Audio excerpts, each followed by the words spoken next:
Mientras el mundo, por mucha secularización y desmitificación que haya sufrido los últimos 200 años, no deja de ser ese lugar donde lo insólito, es decir, lo interesante crece por doquiera fijemos la mirada.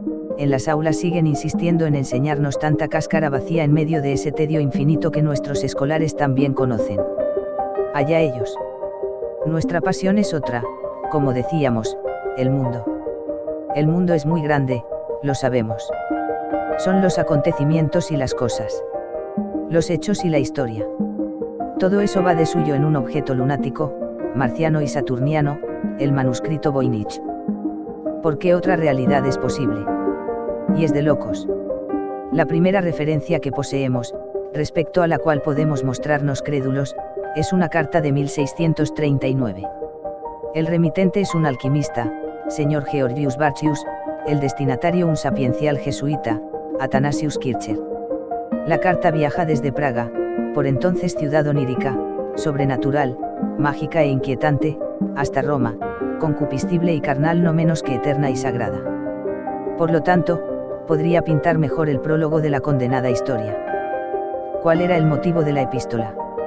Bartzius consultaba a Kircher acerca de una obra inaudita, un manuscrito pluscuam exótico escrito en un idioma desconocido e ininteligible por mano anónima, bien jalonado con las típicas ilustraciones de algunos tratados tan queridos por la tradición alquímica, plantas, figuras, dibujos astronómicos, figuras astrológicas, diseños de una farmacopea, etc. Ese manuscrito, en virtud de diversos avatares, acabó siendo comprado en un lote por el anticuario, profesión cuyos recursos escénicos la literatura y el cine ni siquiera han explotado por completo, Wilfrid Voynich. Décadas más tarde, el manuscrito pasó a ser propiedad de Universidad de Yale, donde se encuentra actualmente. Ni qué decir tiene que Kircher nunca llegó a descifrar la lengua del manuscrito. Ni Kircher ni las decenas de expertos que vinieron tras él, especialmente en el siglo XX donde se recurrió a simulaciones matemáticas y ecuaciones de gramática profunda en un intento estéril por saber qué decían aquellos pergaminos. Tantos esfuerzos baldíos han acabado por empujar a algunos eruditos a declarar que el manuscrito Voynich no es más que una monumental broma que algún astuto mago del Renacimiento legó a la posteridad. Si así fuera, el recochineo podría alcanzar dimensiones majestáticas. Porque las teorías dadas a lo largo de estos últimos siglos respecto al idioma, al autor y a las intenciones del autor han sido tan numerosas como bizarras. Sin embargo, la mayoría de los analistas no se conforman con la teoría del fraude. De hecho, parece claro que el manuscrito, si no con la transcripción directa de una lengua natural, sí se corresponda con su cifrado. Aunque debe haber algo que se nos escapa. Porque si estuviésemos delante de un simple texto en clave los sesudos estudios de los técnicos, no lo dudéis, habrían resuelto la clave hace ya bastante tiempo. A no ser, claro, que el cifrado se fundamente en una lógica alienígena. Pero esto es ya, nos tememos, abonar el terreno de la ciencia ficción con nuevas semillas, las de nuestra imaginación.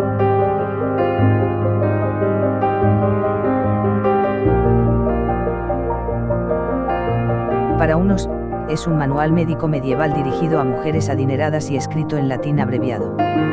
Para otros, se trata del texto en hebreo de un médico italiano y cuyas ilustraciones representan a mujeres judías durante baños rituales. Los hay que difieren, es un texto poético narrado en turco antiguo. O tal vez el origen sea córnico antiguo. O la lengua náhuatl de los aztecas. O el manchú. Es el manuscrito Voynich, en el que lo único en lo que coinciden académicos, criptógrafos y aficionados es en el misterio que lo envuelve. Custodiado por la biblioteca de la Universidad de Yale, este documento del siglo XV parece haber sido escrito en un código que trata de representar un lenguaje que habría existido, pero ¿cuál es su significado? El académico británico Gerard Cheshire cuenta su última versión. Según el investigador asociado de la Universidad de Bristol, el manuscrito es una especie de manual terapéutico escrito en latín tardío por monjas y sería María de Castilla, la entonces reina de Aragón, a quien iría dirigido. El texto no es un código, afirma el investigador, sino el lenguaje y sistema de escritura comunes en la época. Una cotidianeidad que se explicaría por qué este sería el único documento en latín tardío que ha llegado a nuestros días. Días después de la publicación de su artículo académico en una revista especializada, la Universidad de Bristol se ha visto obligada a retirarlo ante la polémica suscitada entre los expertos en cultura medieval. Se han generado dudas sobre la validez de esta investigación entre académicos de campos como la lingüística y los estudios medievales, explicó la universidad este viernes, que además toma distancias con el autor del estudio, del que antes presumía y al que ahora define como único responsable del contenido y no vinculado a la universidad. También los hay que creen que el manuscrito de Voynich es un fraude. Las pruebas de carbono, sin embargo, confirman que el pergamino es de principios del siglo XV y sí existe consenso entre la mayoría de los investigadores, que aceptan que el texto es de la misma época. Tiene el nombre de Wilfrid Voynich por el librero polaco que lo adquirió en 1912, pero se sabe muy poco de las manos por las que pasó antes. Aunque lleva desde principios del siglo XX atrayendo la atención de los expertos, sigue siendo un enigma. Se dice que ni Alan Turing ni el FBI de la Guerra Fría lograron descifrarlo. Y Cheshire habría podido desentrañar sus misterios en solo 2 semanas porque, según él, usó una combinación de ingenio y de pensamiento lateral. Su teoría, como no podía ser de otro modo, fue recibida con escepticismo por expertos investigadores de la Edad Media. Lo siento amigos, el latín tardío no tiene sentido, tuiteó la doctora Lisa Fagin Davis, directora ejecutiva de la Academia Medieval de Estados Unidos, en referencia al artículo de Cheshire. Esto es solo otra ambiciosa y autocomplaciente tontería que se alimenta a sí misma, sentenció. Cheshire insiste en que su trabajo es cualquier cosa menos eso. Mientras descifraba el código experimenté una serie de momentos eureka, declaró. Lo siguieron momentos de incredulidad y de emoción cuando comprendió la magnitud del logro.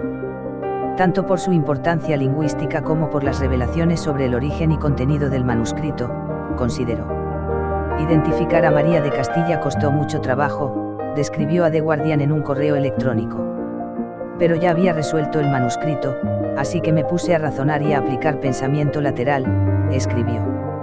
Según Cheshire, el documento fue compuesto por monjas dominicas en Castello Aragonese, un castillo frente a la isla de Ischia, como un manual de consulta para la corte predominantemente femenina de María de Castilla, esposa del rey Alfonso V de Aragón.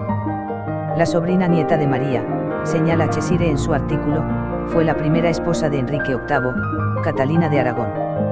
Las imágenes del documento representan a la reina María y a su corte bañándose mientras desarrollan unas negociaciones comerciales.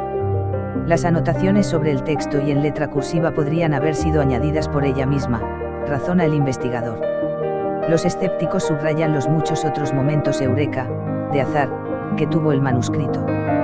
Según la doctora Kate Wiles, medievalista, lingüista y editora principal de la revista History Today, por lo menos cada 6 meses hay una teoría nueva sobre el significado del manuscrito. En el último año ha habido al menos 2, ironiza. La teoría de Cheshire no le convence. Se toma libertades con la forma en la que entendemos el funcionamiento de los lenguajes, expresa. Está defendiendo la posibilidad de un lenguaje construido con palabras que vienen de muchos lugares y épocas diferentes, pero que al unirlas no crean un lenguaje viable convincente, justifica. En su opinión, una de las razones del atractivo que ejerce el manuscrito de Voynich es saber que lenguajes como el jeroglífico y el lineal B fueron descifrados. Pero no fue algo que salió de la nada, pasaron años para lograrlo y se basó en una enorme cantidad de experiencia académica. No alcanza con que una sola persona diga lo he descifrado, el campo académico, en general, tiene que estar de acuerdo, continúa. Frente a las dudas de los escépticos, Cheshire se muestra optimista. El artículo publicado en la revista fue revisado por colegas que no sabían quién lo había escrito y verificado por otros académicos, la confirmación estándar en el ámbito científico, justifica.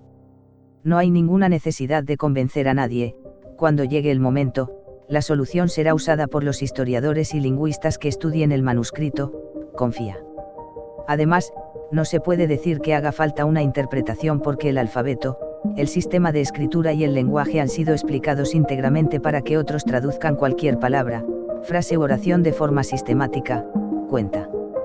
Cheshire ahora quiere que otros investigadores profundicen en el trabajo traduciendo todo el texto. Pero los misterios del manuscrito Voynich todavía no han terminado.